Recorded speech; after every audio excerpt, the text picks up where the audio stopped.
planned for the end of March was cancelled and we lost several thousand pounds worth of work. For the first time in 25 years, we have no working diary. We are a incorporated limited company. When the self-employed announcement came out, it made absolutely no difference to us not knowing. And although the employee relief scheme was announced as a working director, we didn't qualify for that. Since then, Chancellor has announced help for companies who are basically self-employed, people who are incorporated as a company and they pay themselves through PAYE and business. The way that scheme works doesn't work well for us at all, and we've got to wait 2 or 3 months to get the money.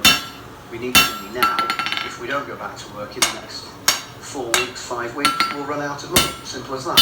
My name's Donna Carey and I have a business in northern Scotland. Otherwise, it's actually mostly sunny in other areas. On to England now, and counties east of the Pennines in East Anglia and the southeast of England will at times be cloudy and cold, even spots of drizzle from time to time. And on the North Sea coast, the Yorkshire coastline, only 6 degrees Celsius, so really chilly. And of course, the strong wind will continue to blow off the North Sea for a while, and then they will ease a little bit later on today. The rest of England will actually be a lot sunnier, hardly a cloud in the sky in places, and the warm spot will be somewhere in Cornwall or Devon, say 14 degrees in St Ives. And Wales, it's a sunny day here, and highs up to around 12 Celsius. Now tonight, a widespread rural air frost on the way from many parts of the UK, north and south, and the grass frost pretty much everywhere, from Glasgow all the way down to Southampton. And tomorrow, the winds will ease, it'll feel a little bit. The measure will be brought in as society adapted to defend itself from the disease. Public Health England advises there's little benefit to wearing masks. These are health correspondents, James Sanger. Dr. David Barrow is here. Coronavirus is a new reality, it's not going away, we will all have to learn to live with it. You can edit the way society adapted after discovering cholera was spread through dirty water, or the emergence of HIV. As a result, even face masks will become the norm. Widespread use of face masks by healthy people has provoked face debate, and many questions over Has any impact on the spread of COVID-19.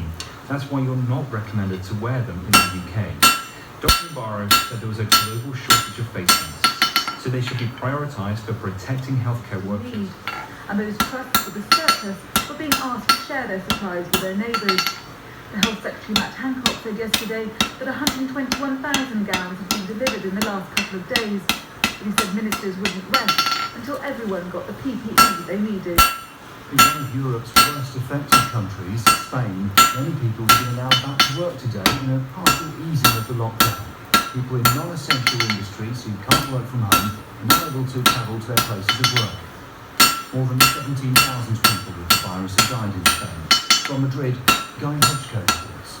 A national lockdown has been in place for 4 weeks in Spain and is due to continue at least until late April. A so-called economic hibernation had been part of those restrictions for the last 2 weeks, preventing the movement of non-essential workers. Today, they have gone back to work. That includes construction workers and those who work in factories and other heavy industry. Police have handed out face masks to people using public transport this morning. The Prime Minister, Pedro Sanchez, has insisted that this doesn't mark the beginning of a broader relaxation of the lockdown, but some opposition politicians have warned that it might jeopardise the apparent stabilisation of the virus.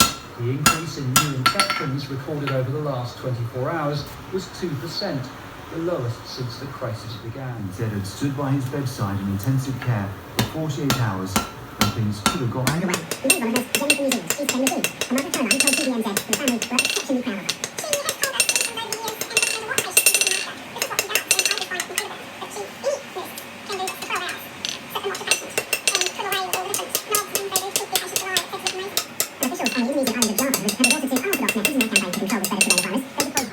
Dressed as ghosts to patrol the streets, hoping that superstition will keep people indoors.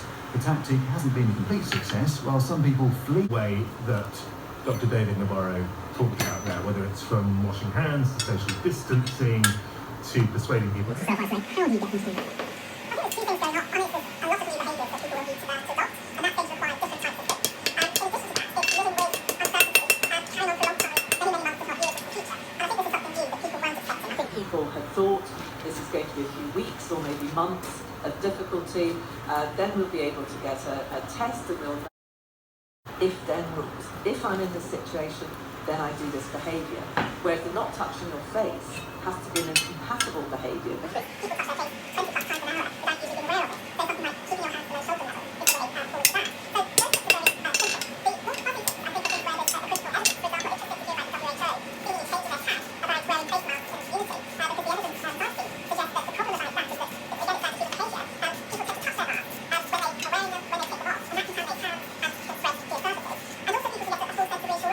wearing a mask, and then don't pay so much attention to the other issues of hand washing, not touching eyes, etc. So I think we need, or the government needs to be very... An app used in Singapore, which perhaps surprisingly to some people, has been praised for its privacy settings on this app. And it's an app which encourages you to turn on the Bluetooth